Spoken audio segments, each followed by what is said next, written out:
Hey, what's going on, everybody? This is Brian Matthews. I am your host of Psychologics, and we are still talking about sports. So yesterday, Saturday, the 16th of November, 2019, benchmark, Colin Kaepernick had a mini combine to show that he still has what it takes to be in the NFL.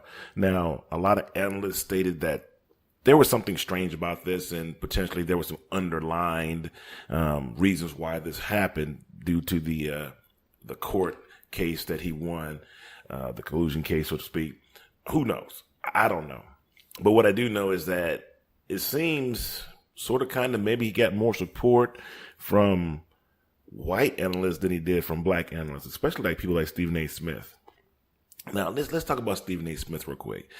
Stephen A. Smith, you seem to be talking with conviction because you're yelling, you're spitting, and you're calling people idiocies and stupids. And, well, I take that back. You didn't really call anybody stupid, but in your mannerisms and the way you deliver your responses, you're calling people stupid. But where I come from, the dog that barks the loudest is the most scared.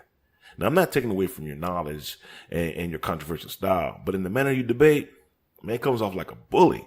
Man, I got it. You played basketball, you're 6'1", but really, you talk like you're 7'2" when you're on the mic. That's not the case. Just because you have a lot of knowledge does not mean everything you say is true. Like I said, saying it loud, saying with conviction doesn't make your point any more valid.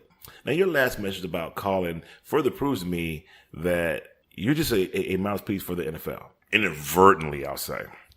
Now, I've heard you speak with a forked tongue, so to speak, in reference to Colin on how you understand he's been blackballed, but I never really saw you take a stance as a black man to defend his position. But why? Maybe you have. Maybe there's been some shows that I didn't see where you were just openly saying, hey, NFL, you're wrong. You're blackballing this guy. And me and the rest of the black analysts, we're going to stand together so everybody understands of solidarity. Essentially, this affects us black people. To be fair, most of you Negros on TV aren't going to jeopardize your comforts for a few that challenge the status quo. Colin's been blackballed and he won his case, so speculatively, they gave him this mini combine. Let's just be fair. Because he changed the narrative on how this happened, he no longer wants to play in the NFL. He wants to be a martyr. Please correct me if I'm wrong. Hasn't it been said on many a forum, ESPN, Fox Sports 1, that the possibility or the potential of him actually getting signed were very slim because there weren't going to be any coaches or GMs in attendance? I mean, this is what I heard all week. Now, to me, the NFL, man, they kicked him in the nads. And sportcasters like you put the boot on his head, telling him to stay down. Stay down, bruh.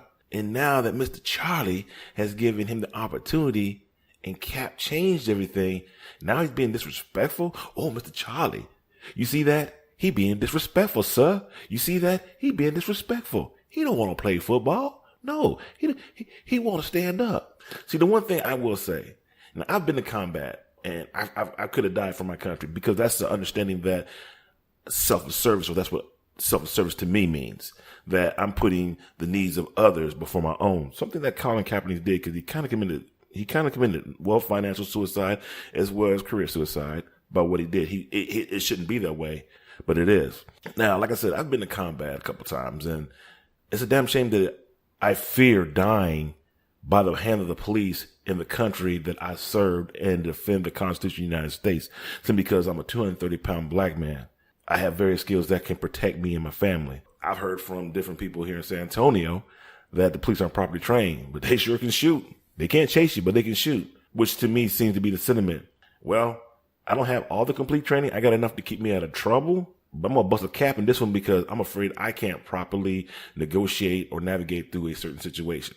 I serve this country to protect and to serve and to protect the Constitution of the United States, or defend and protect the Constitution of the United States, but not for rich billionaires to decide that because he's too black that he shouldn't be in the NFL. All I can say to you is this, Stephen A. You talk loud and you are so boisterous on how you present yourself. How about get on one side? Either be on our side or be on their side. But quit straddling the fence, because that makes you look that much worse. But hey, that's just me, and that's my opinion. This is Brian Matthews, the host of Psychologics. And for more like this, please stay tuned. And we're out.